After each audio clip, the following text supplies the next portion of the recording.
मध्य प्रदेश की आर्थिक राजधानी इंदौर में अपने एक दिवसीय दौरे पर पहुंचे राज्यसभा सांसद दिग्विजय सिंह के द्वारा रेसिडेंसी कोठी पर मीडिया से चर्चा कर भाजपा में शामिल हुए कांग्रेसियों को कमल छाप बताते हुए सीएए कानून पर भी सवालिया निशान खड़े किए हैं। राज्यसभा सांसद दिग्विजय सिंह बोले कि भाजपा ईडी और सीबीआई को राजनीतिक हथियार के रूप में इस्तेमाल कर रही है। लोगों को डराओ और भाजपा में शामिल कर लो। झारखंड सीएम ने जेल जाना पसंद किया, बीजेपी से समझौता नहीं किया।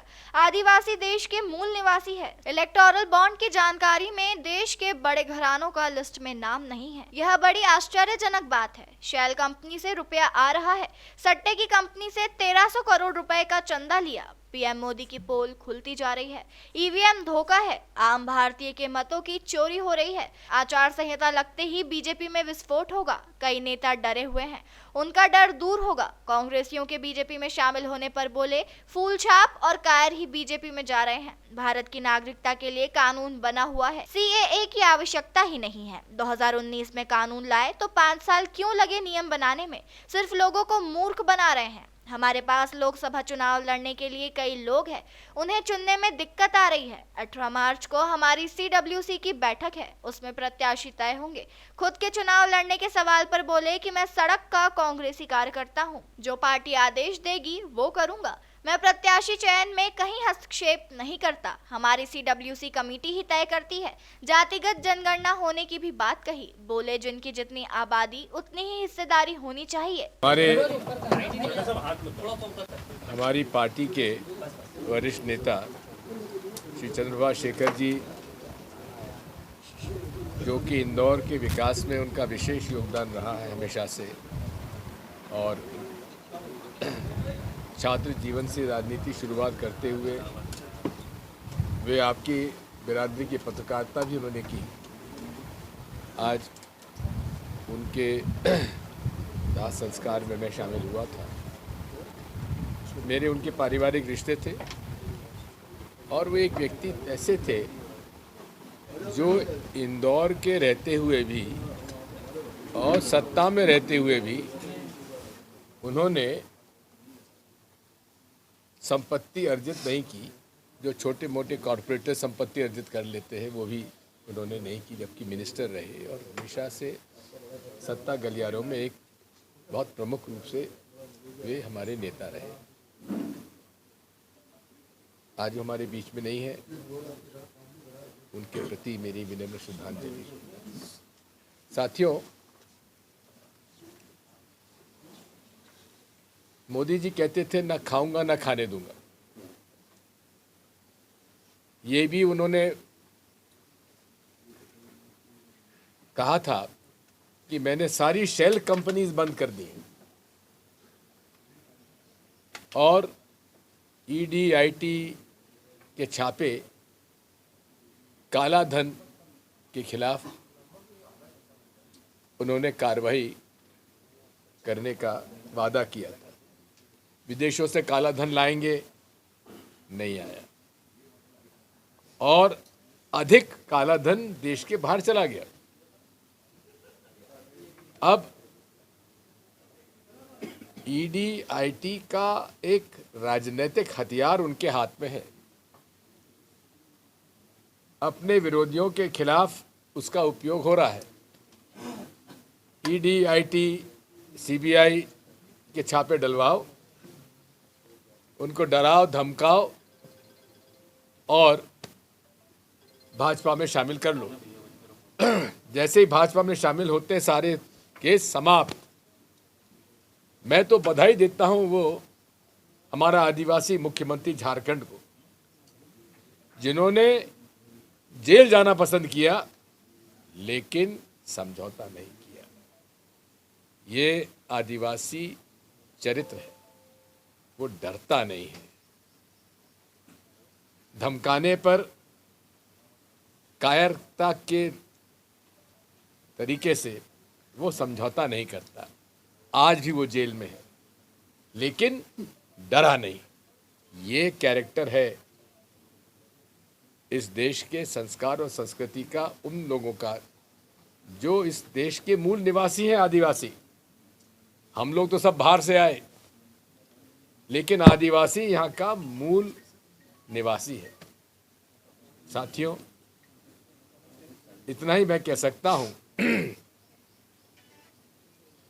माननीय सुप्रीम कोर्ट को मैं बधाई देता हूं जो उन्होंने इलेक्टोरल बॉन्ड्स को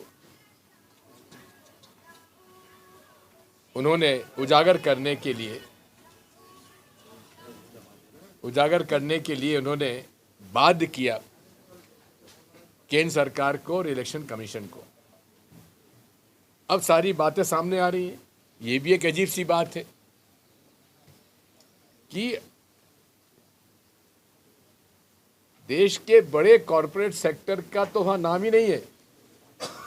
आखिर उन्होंने क्या बीजेपी को, कांग्रेस को, किसी को चुनाव में कोई फंड ही नहीं दिया क्या? ये भी एक आश्चर्यचकित बात है। शेल कंपनीज से पैसा आ रहा है। शेल कंपनीज का मतलब है कि जिस कंपनी का कोई व्यवसाय नहीं, व्यापार नहीं, कोई मुनाफा नहीं, वो हजारों करोड़ रुपए कैसे दे रहे हैं? ये कहते हैं हम चाल, चरित्र, चेहरा के लिए पहचाने जाते हैं। जो गेमिंग कंपनीज हैं, सट्टे की कंपनीज हैं, जो लूट रहे हैं, उनसे लगभग 1300 करोड़ या 13,000 करोड़ रुपए उन्होंने चंदा लिया। 1300 करोड़ चंदा लिया। साथियों, अब नरेंद्र मोदी जी की पोल खुलती जा रही है। पूरे देश में अब माहौल बन चुका है, ईवीएम धोखा है, चोरी हो रही है बहुत बड़े पैमाने पर। आम भारत के निवासियों के मतों की चोरी हो रही है। ये जगह जगह इस पे बारे में चर्चा है और उसकी लड़ाई हम लड़ रहे हैं। ठीक है, बात यह है, ये तो कोड ऑफ कंडक्ट लागू होने दीजिए कल से, आज से भाजपा में एक विस्फोट होगा, आप देख लीजिएगा। डरे हुए थे, अब उनका डर दूर होगा कोड ऑफ कंडक्ट के बाद और खुल के सामने आएंगे। कांग्रेस का पतझड़ कैसे रोकेंगे? पतझड़ नहीं है, ये वो लोग हैं जो कांग्रेस को खराब करने में लगे हुए थे। जो फूल छाप कांग्रेसी थे ना, और जो कायर थे, वही जा रहे हैं। बहादुर लोग डटे हुए हैं। नेतृत्व पर बात खड़ी करी जा रही है। जैसे कल पंकज संघवी गए, अंतर सिंह तरवा, ये कह रहे हैं कि जो जीतू पटवारी अरे छोड़िए, बेकार बात, सब बेकार बात। मुख्यमंत्री जी, पंकज संघवी जी जीतू पटवारी को अलग से ले जाके कान में पता नहीं क्या है, जरा पूछ लेना।